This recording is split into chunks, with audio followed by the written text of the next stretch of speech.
প্রভু যিশুর নামে আপনাদের সবাইকে অভিনন্দন। সো প্রভু যুবক যুবতীদেরকে তিনি খুবই ভালোবাসেন।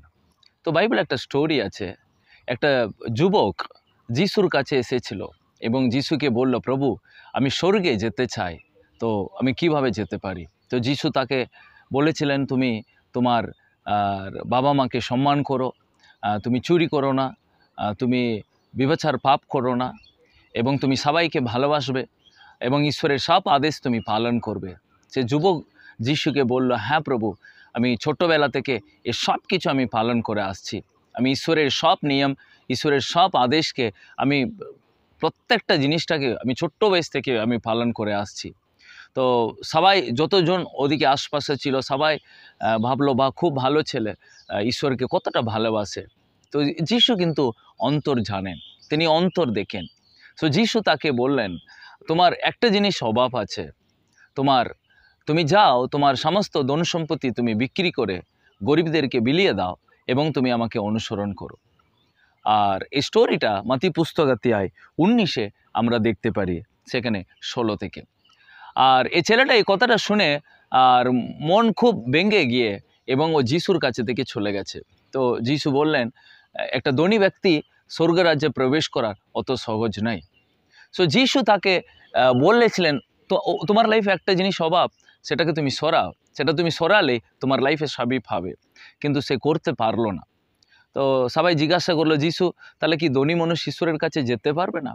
যিশু একটা কথা বলেছিলেন, এখানে লেখা আছে, আর যিশু তাদের দিকে তাকিয়ে যিশু বললেন, মানুষের পক্ষে এ সাধ্যর অতীত, কিন্তু ঈশ্বরের অসাধ্য কিছু নাই। সো মানুষের কাছে এটা সম্ভব নাই, কিন্তু ঈশ্বরের কাছে যেটা সম্ভব। সো আজকে আমাদের লাইফে আর এমন কিছু জিনিস আছে যেটা আমরা সরাতে পারছি না, আমরা সেটাকে আর প্রভুর জন্য সেটাকে ত্যাগ করার আমাদের কাছে অসম্ভব। কিন্তু বাইবেলে লেখা আছে, যিশু বললেন, হ্যাঁ এটা মানুষের কাছে অসম্ভব, কিন্তু ঈশ্বরের কাছে এটা অসাধ্য বলে কিছু নাই। ঈশ্বরের কাছে সবই সম্ভব, ঈশ্বরের কাছে সবই সম্ভব। সে যে জিনিস ঈশ্বরকে ভ্যালিউ না দিয়ে ঈশ্বরের জায়গাটাকে নিয়ে আছে, সেটাকে সরাতে আমরা চেষ্টা করব। সেটা আমরা পারবো না, সেটা শুধু যিশুই পারবেন। যিশুর দ্বারাই সেটা সম্ভব হবে, কারণ যিশু আমাদেরকে খুবই ভ্যালিউ করেছেন। তিনি স্বর্গের বাসস্থান থাকলেও তিনি সেটাকে ছেড়ে আমাদেরকে খুবই গুরুত্ব দিয়েছেন। তিনি আমাদেরকে বেশি ভালোবাসলেন।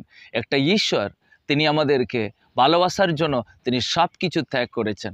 আজকে যুবক যুবতী, তোমাদের লাইফে যিশুকে বেশি ভালোবাসো, যিশুর উপরে সম্পূর্ণ বিশ্বাস তোমরা স্থাপন করো। যে জিনিস তোমরা পাচ্ছ না, সে জিনিস আর সরাতে, সেটাকে জয় করতে প্রভু আমাদেরকে শক্তি দেবে।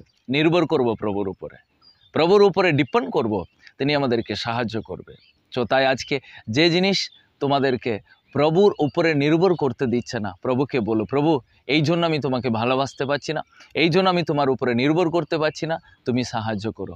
প্রভু যদি সাহায্য করে, অবশ্যই আমরা তাকে ভালোবাসতে পারি, তার অনুগামী হতে পারি। যে এই বাক্য আপনাদের জীবনে আশীর্বাদ নিয়ে আসুক। God bless you.